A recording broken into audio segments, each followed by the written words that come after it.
வணக்கம். என் பெயர் சாந்தி. பதிவு எண் 723. ஸ்ரீராம ஜெயம். இன்றைய தலைப்பு தந்தை சொல் மிக்க மந்திரம் இல்லை. தசரத மன்னனுக்கு நீண்ட நாட்களாக பிள்ளைகள் இல்லாமல் இருந்தது.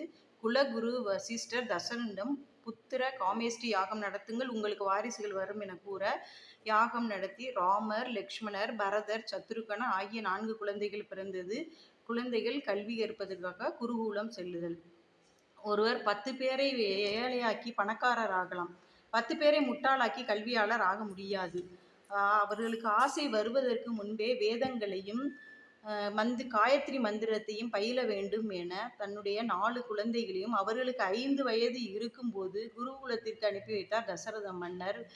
தந்தை சொல் மிக்க மந்திரம் என்று அவர்களும் குருகுலம் சென்றார்கள். விஸ்வாமித்திரர் வருகை. மன்னா, நான் ஒரு யாகம் நடத்த இருக்கிறேன்.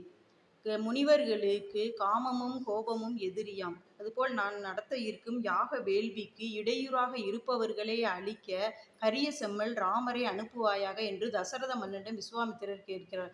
தசரத மன்னனும் ராமரையும் லக்ஷ்மணரையும் விஸ்வாமித்திரர் யாகம் காப்பதற்காக அனுப்பி வைக்கிறார்.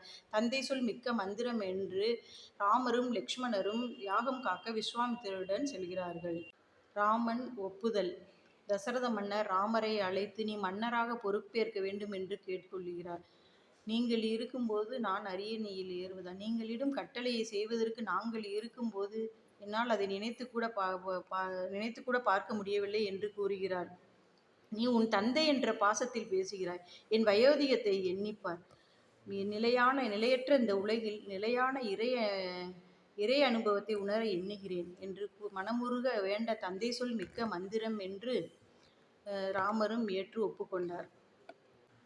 கைகேயிக்கு கொடுத்த வரத்தினால் 14 ஆண்டுகள் ராமர் வனவாசம் செல்ல வேண்டும் என்று கூறியதும் அன்று பூத்த தாமரையை விட அவரது முகம் இன்னும் சிறப்பாக இருந்ததாம். பூவை வென்று விட்டது போல் இருந்தது ராமர் முகம். அந்த இடத்தை தந்தை சொல் மிக்க மந்திரம் என்று வனவாசம் செல்ல தயாரானார் ராமர்.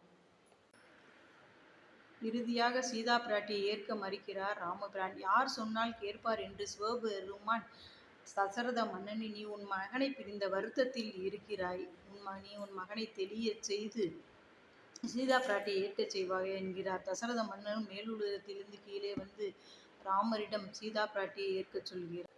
தந்தை சொல் மிக்க மந்திரம் என்று நமக்கெல்லாம் ஒரு எடுத்துக்காட்டாக ஸ்ரீ ராமபிரான் வாழ்ந்து காட்டியிருக்கிறார். நன்றி, வணக்கம். ஸ்ரீராம ஜெயம். ஸ்ரீராம ஜெயம்.